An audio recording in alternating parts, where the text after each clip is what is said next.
What's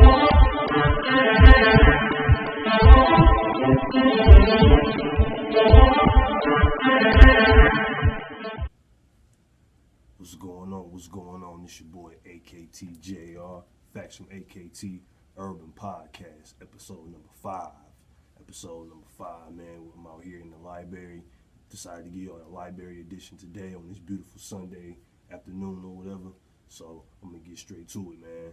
Straight to it. Today's topic will be about the Hip-Hop Mount Rushmore.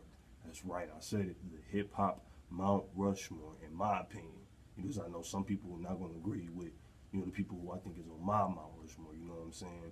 So I'm going to just get straight to it.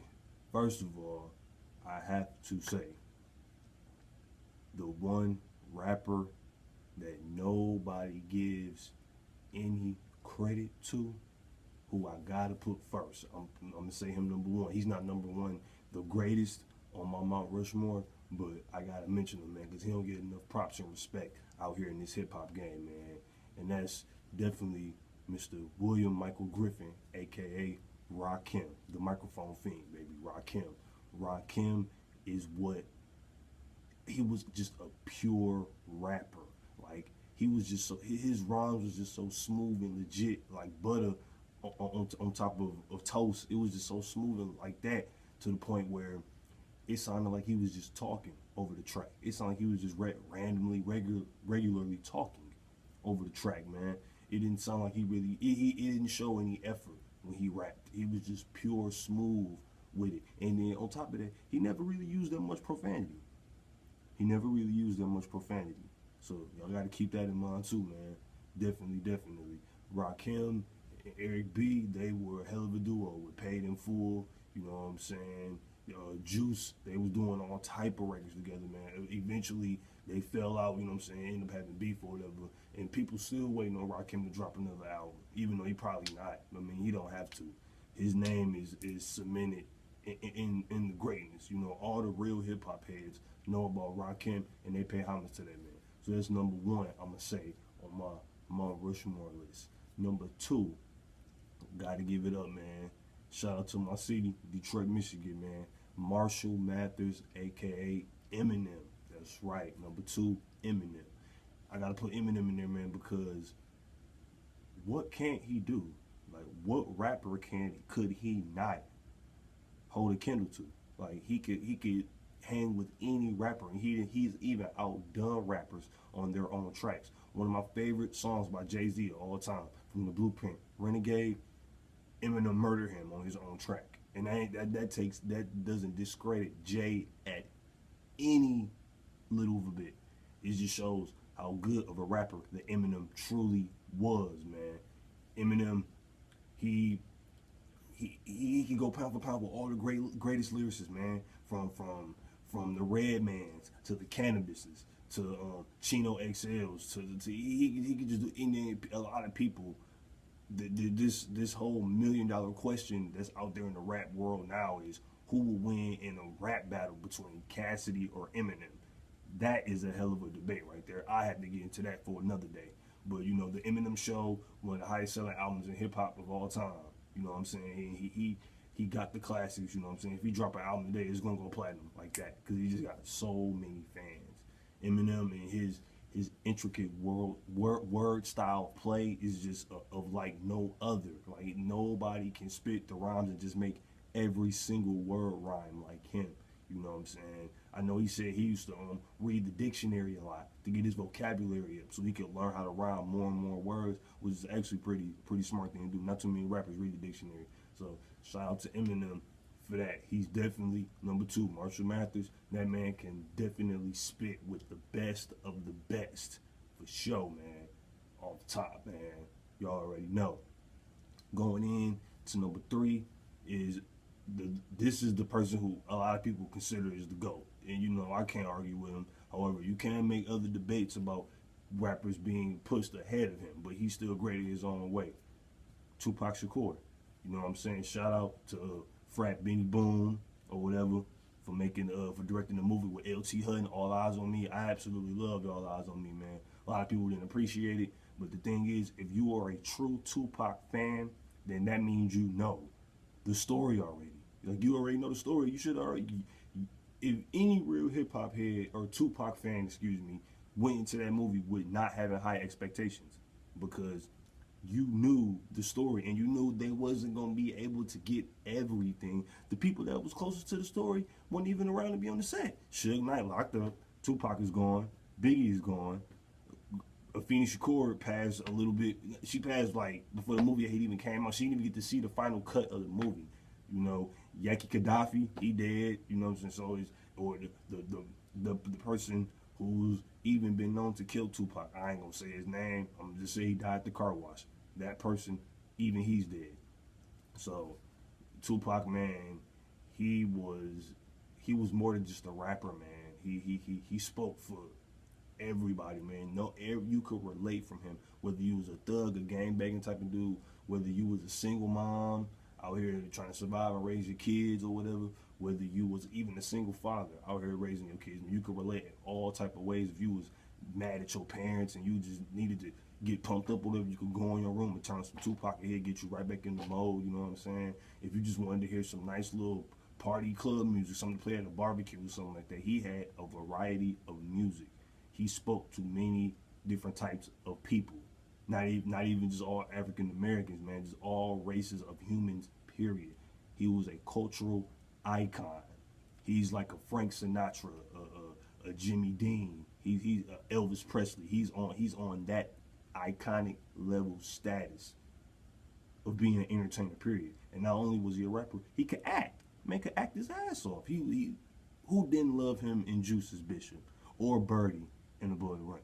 One of my personal favorite films he was in was his very last film, Gang Related, where he played as Detective Rodriguez. He was a dirty cop. That was a pretty good movie. So a lot of people haven't seen that one. Gridlock was good too, where he played a junkie or whatever. So where he played his Spoon. That was his name, Spoon. But back to the rap part with Tupac, man. Tupac, he got arguably the greatest diss track of all time. Hit 'Em Up, even though it's not the greatest. You know, just Tupac is like when you ask somebody who's the greatest basketball player of all time, they're automatically going to say Michael Jordan because it's what's taught. Tupac has, like, he's been brought down from so many generations that he's known as the GOAT, the greatest of all time.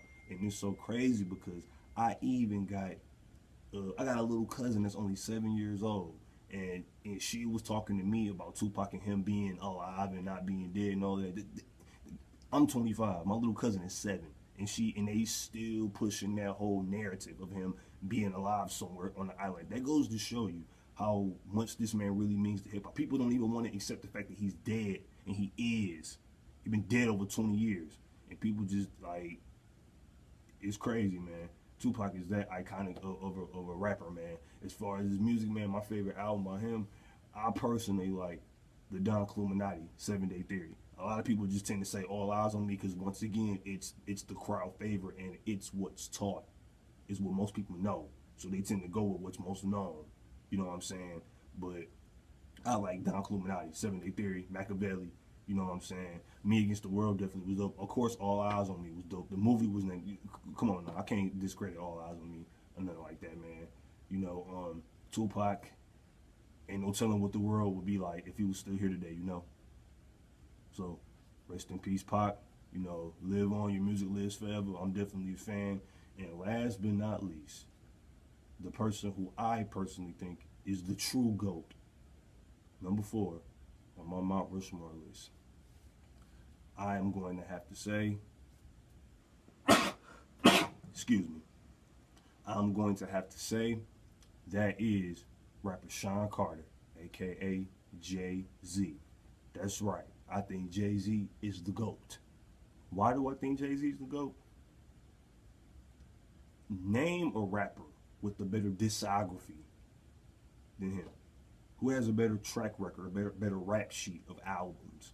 Jay-Z has a lot of classic albums that you can listen to. You know, he's been #1 on the charts for so many years. The man went platinum in 5 days, 5 business days with 444. Like, and and it wasn't even from selling albums. It was from music stream. It was from a music streaming site. The man went platinum in 5 days.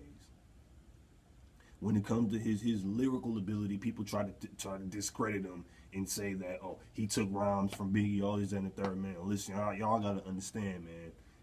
On his second album, In My Lifetime Volume 1, on the track, it's track number 2 actually, The City Is Mine, he said, in a world full of amnesia, won't forget your name. Like that was a vow to Big about that, Notorious B.I.G. So the fact that he made that vow to Big, because this album came out in 97, maybe the fall of 97, Big died in March of 97, so this was fresh. It was fresh. And for those of you know, Jay and Big were actually real friends. They both were from Brooklyn. Jay-Z's from Marcy Projects, and Biggie was from Bed-Stuy. So they were friends. And the fact that he used a lot of his rhymes in his later albums and songs or whatever, that was his way of keeping Big fresh and on everybody's mind, because a lot of people try to discredit Notorious B.I.G. for not being, you know, just that impactful of a rapper, because he didn't really have a career, unfortunately. The man technically only had one album while he was alive. Life After Death did not come out until after he was already dead, maybe almost 2 weeks after, unfortunately, on Notorious B.I.G.'s behalf. You know what I'm saying? Rest in peace, Big. You know, him too. But Jay, man, Jay, he take it like, you can argue, he got so many classic albums, you can argue what's his #1 album. I personally think it's Reasonable Doubt. But you could argue the Black Album over that. You could argue the Blueprint over that. You can even argue American Gangster over that, man. Real talk. And then you got just the other. 444 was a good album. You know what I'm saying?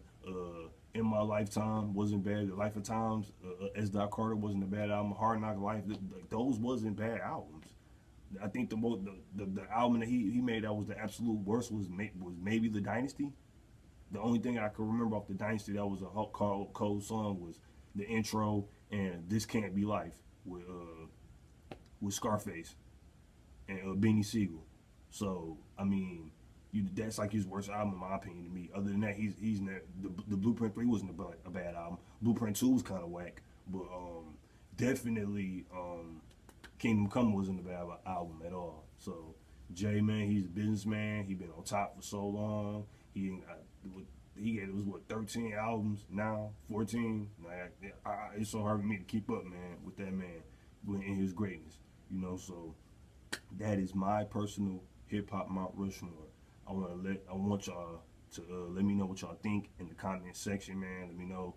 Yeah, I know some of y'all gonna disagree with it, but it's all good. We can talk about it. We can debate it. Let's get it popping in the comment section, man. I just want to say thank y'all, man, for watching. Thank y'all for viewing. Thank you for 44 subscribers already, man. I'm on my way up, man. It's a work in progress, man. Just trying to get better at this every day. And I just want to say thank y'all for those who are watching, listening. Please share it, like and subscribe to this channel. Facts from AKT Urban Podcast, and we out.